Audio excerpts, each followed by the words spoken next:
Well, brethren, I would like you to imagine this, okay? I want you to imagine this. Here's God calling you. God is calling you to do a mighty work. He promised that He will be with you. And He said that He will do miracles through you.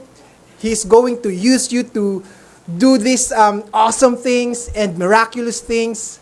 And you were excited. All right, God is going to use me. And then, just a few days or a few weeks, here, God is trying to kill you. Isn't that kind of, I would say, it's like a cruel joke, okay? You might be thinking like, what? Why would God do that? He just called you to do this mighty work, and then all of a sudden, He's trying to kill you. And this is actually something that has happened in the Bible. And maybe some of you probably have read this passage, and like most of us, we have not really looked into this passage with deeper insight. It just flew through our heads. We have not really put into focus what this really means. Okay? This story is actually about Moses. Did you know, brethren, that there was a time in the life of Moses that God tried to kill him?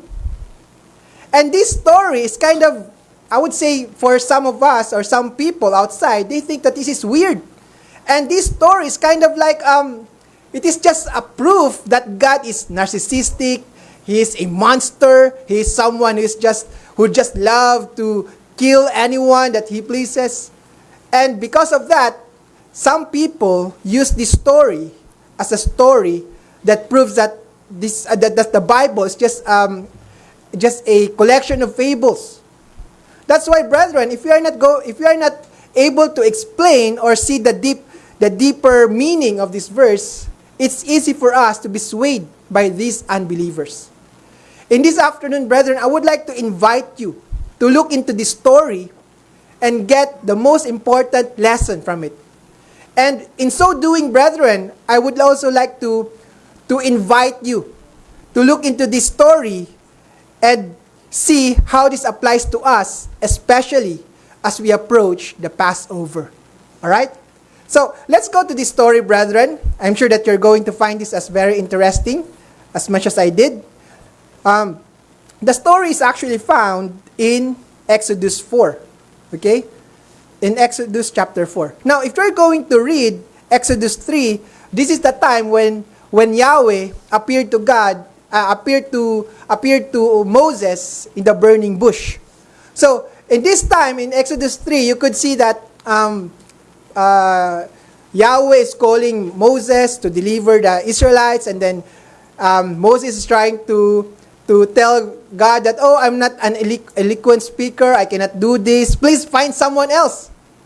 And so, but God has already made or established His mind that He would be calling and using Moses. That's why, if you're going to read Exodus 4, verses 19, let's start with verse 19. Now, Yahweh said to Moses in Midian, "Go, return to Egypt, for all the men who sought your life are dead." So this is part of God's calling to Moses.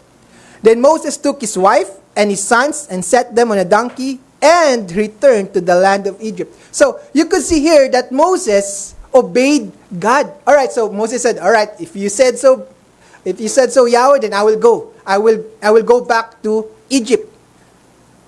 So he brought with him his wife and his sons. So we know that Moses had at least two sons. Their name is Gershom and Eliezer. So these two sons. So, and Moses took the rod of God in his hand. Verse 21. And Yahweh said to Moses, "When you go back to Egypt, see that you do all those wonders before Pharaoh which I have put in your hand. But I will harden his heart so that he will not let the people go." Verse 22. Then you shall say to Pharaoh, "Thus says Yahweh, Israel is my son, my firstborn. So I say to you, let my son go, that he may serve me. But if you refuse to let him go, indeed I will kill your son, your firstborn." And then, we could see here that it seems that everything is going according to plan. So Moses is following God, he's now on his way to Egypt, and everything is set. So all he has to do is that to go to Egypt and deliver God's message. And here's the problem in verse 24. Look at this. I have read this passage multiple times, but I really didn't know what's happening behind the scene. Verse 24. And it came to pass on the way at the encampment, so this is the time when Moses is already on the way to Egypt. Look at this. That Yahweh met him and sought to kill him. What? You could see here that Moses is already on his way to Egypt, trying to obey God. And now we are seeing that Yahweh is going to kill Moses. What is happening here? Okay? So, it seems na parang pinaglalaroan lang si Moses, tatawagin, tapos papatayin. So, this is a story I'm trying to tell you that some people use this passage as, oh, look at this, God is very narcissistic, sadistic, he's a monster trying to kill people. So, what is happening here, brethren? Actually, this is showing us that there is a problem in Moses. Okay, there was a problem, and we are about to see what the problem is in verse 25. And then Zipporah, that's Moses' wife, took a sharp stone and cut off the foreskin of her son and cast it at Moses' feet and said, "Surely you are a husband of blood to me." So he let him go. Then she said, "You are a husband of blood because of the circumcision." So we could see here, brethren, that it has to do with circumcision, because once Zipporah circumcised their son, probably Gershom, God already let Moses live. Okay? So, what is happening here? So, it has to do with circumcision. Now, you might say, what's the big deal? It has, a lot of people have not been circumcised, di ba? Ang daming tao hindi natuli dyan. And yet, why is it that God would like to specifically kill Moses simply because he failed to circumcise his sons? Alright? What is happening here? So, we could see here that the Bible didn't tell us exactly why Moses did not circumcise his son, but we could surmise, or we could say that maybe because Moses has been living in Midian for 40 years, he might be thinking, oh, I'm already cut off from my people, I don't need to circumcise my son. Maybe Zipporah, being a Midianite, she doesn't like the idea of circumcision. And because of that, probably maybe Moses simply don't want any argument. Bayaan mo niyan. Gulo lang yan, so wag na lang. So just to keep the peace in the house, he did not push through in circumcising his son. So those probably the reasons why. Now, look at this, brethren. Remember, so we could see here that the number one problem that Moses had in here is that he is disobedient to the command of God. Why? If you look at it, we don't have to go here, brethren, but if you go back to Genesis 17, verses 19, Genesis 17, 9 to 14, God made a covenant with who? With Abraham. And what was the sign used by God for that covenant? It was circumcision. And if you read Genesis 17, it says there that Abraham's descendants needed to be circumcised. Everyone, all the descendants of Abraham. So this is part of the covenant. Now, to neglect circumcision, okay, remember, circumcision is a sign of the covenant between Yahweh and His people. Now, if you neglect circumcision, alright, to neglect the circumcision, it was also to reject God's covenant itself. Did you see how serious this is? Now, Moses and Zipporah thought that it's not that serious. Okay lang naman. Maybe Zipporah was thought of, a lot of people here are not circumcised. Buhay pa naman. Wala namang nangyaring masama. And yet, here is Moses, okay, disobeying God when it comes to circumcision. And God wanted to kill him. Now, I hope now you are now seeing a clearer picture here, brethren. God wanted to kill Moses because of disobedience. Now, this is a huge deal for God. Why? Because He is going to use Moses as the deliverer of the Israelites. Now, think about this, brethren. If Moses, okay, he is going to deliver a circumcised group of people from the uncircumcised Egyptians. Okay? Now, if you are the leader of Israel, and you are going to tell the Israelites, oh, by the way, you need to circumcise your children. You have to circumcise them. And then you have your children, you have not circumcised them. What kind of leader you will be? Okay? If you cannot rule your own household, how can you rule the whole nation of Israel? So God was making a point that if I'm going to use you, Moses, it's going to be hypocritical for you, telling these people, oh, you need to circumcise your children, and all the while, your children are not circumcised. So, God was trying to tell Moses that this is very important. Okay? This is very important. If God is going to use Yahweh as His instrument, He needs to obey fully. Okay? Not partially, but He has to obey God fully. Not just when it is convenient, but all the time. So, you can see here, brethren, that this is not Yahweh being harsh. This is not about Yahweh being cruel. This is about God enforcing His holiness on His people. Okay? So, this is very important for Yahweh. So, He doesn't want Moses to compromise. Okay? So, what happened next, brethren?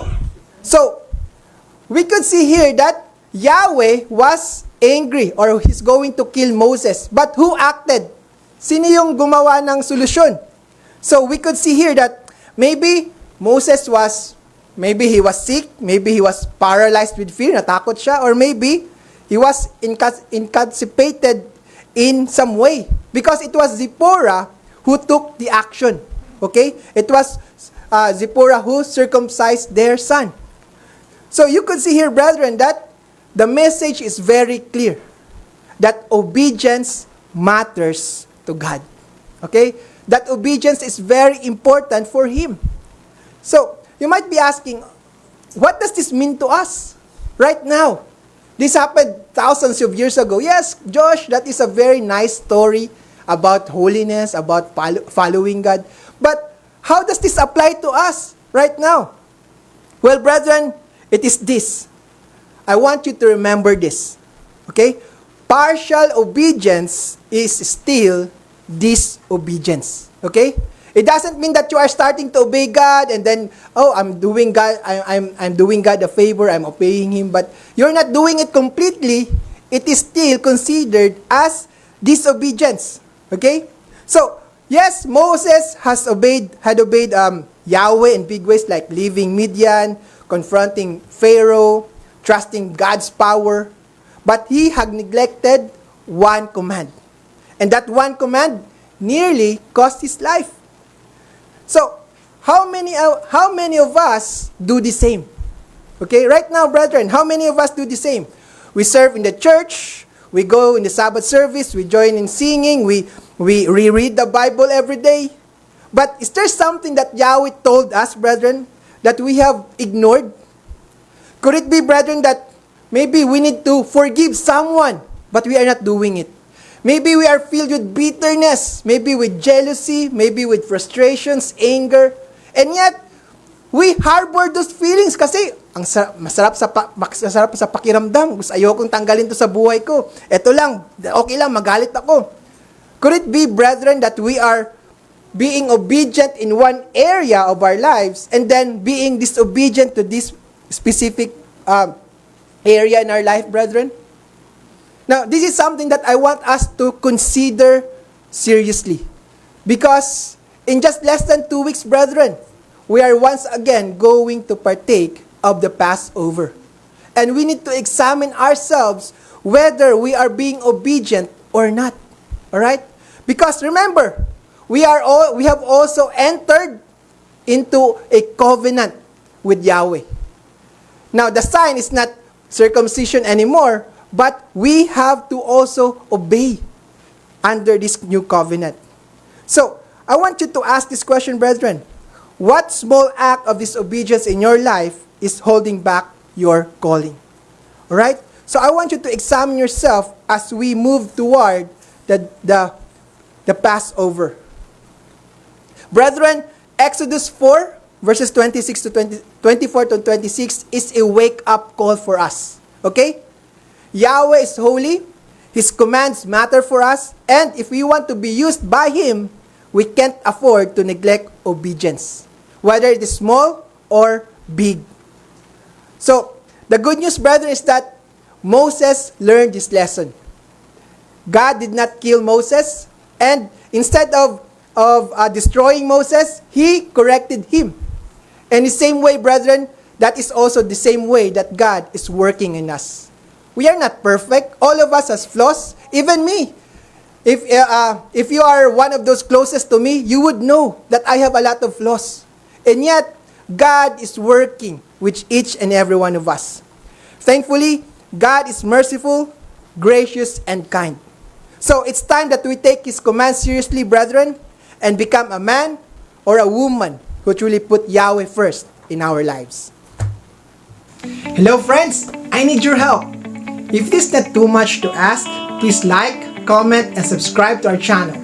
This should only take 5 seconds of your time, but this simple gesture would help me reach more people and share the Word of God with the rest of the world. You have the power to make a difference in people's lives.